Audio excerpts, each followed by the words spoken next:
Next act. Then come on, ladies and gentlemen, put your hands together and give it up for Paul Steer.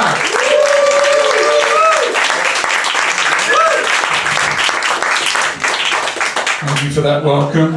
At least I owe you a formal introduction.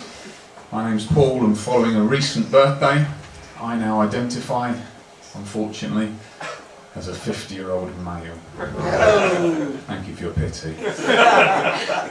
I've got 2 teenage children and I've been married for 15 years, so my pronouns are oi and that prick. So life's good.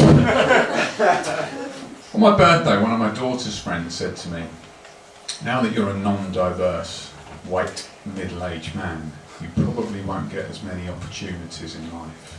But luckily she's wrong, because last week I picked up a modelling job.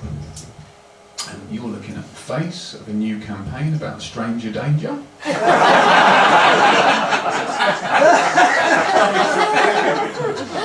Followed her home just to let her know.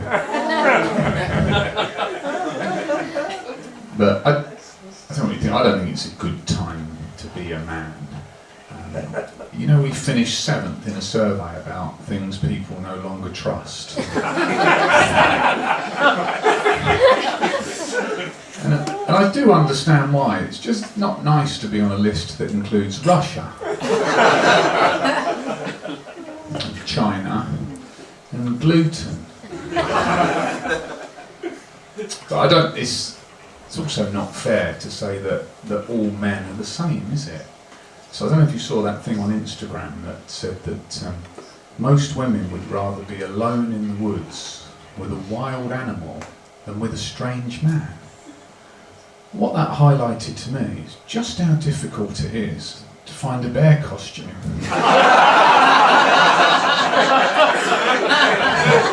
We're not all the same. But I'm sure some of you here remember the 70s. I was a child of the 70s, and it was a very different time, wasn't it? I'm sure you people down here, you've probably heard of it, haven't you? Very different time. My only vivid memory of my childhood is getting free biscuits at the church Sunday school run by our local priest. Jammy Dodgers, ginger nuts, and chocolate fingers were just some of the accusations. You were ahead of me there, sir, weren't you? Did you go to my Sunday school? Nice to see you again, Father. Very topical for me, that joke. I've just driven up from Canterbury.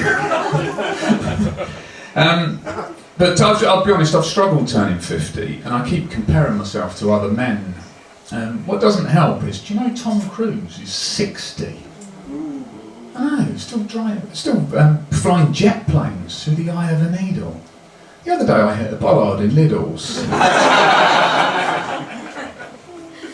The only reason we were there as well is because my daughter got caught shoplifting in Lidl's.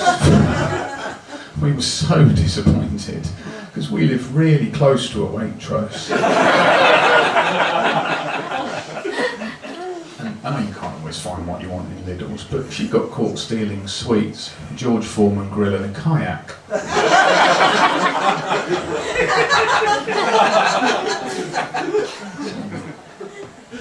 I don't know if some of you will be on Instagram. I don't think it's a good place when you're over 50 because it sends you things that are age appropriate.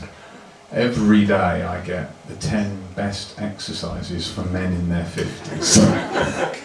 9 of them are in a chair.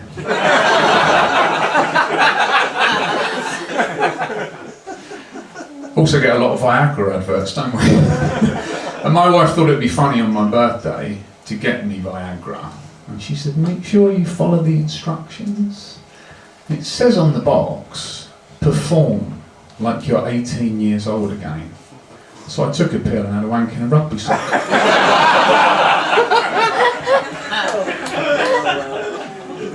Don't know who was more upset, my wife or the staff at Sports Direct.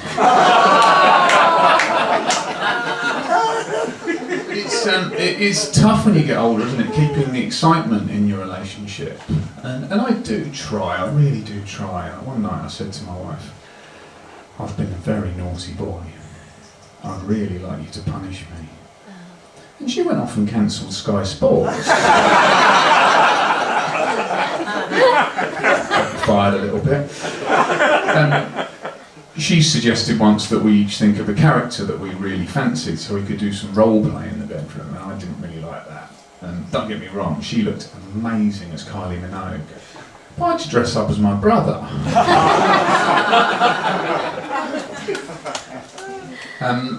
I did read about a couple that were into something called dacrophilia. I don't know if anyone knows what that is, but it's a sexual fetish that means you get turned on by seeing your partner crying or upset. It's awful, isn't it? To think there's people out there getting off on seeing their loved ones in floods of tears. Anyway, I thought I'd give it a go. Spice up my marriage. I mean, all I really achieved was spoiling a perfectly good blowjob by telling her the dog had died.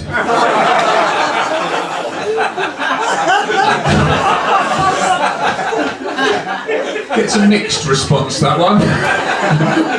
I'm just going to leave you one thing though. I did celebrate my 15th wedding anniversary last week. The only problem is people have started asking me for my advice on a happy marriage, and I don't know what to say. I guess be a good listener, be prepared to compromise, don't fuck the babysitter. And that was good advice for me because it was my wife's dad. It's been an absolute treat.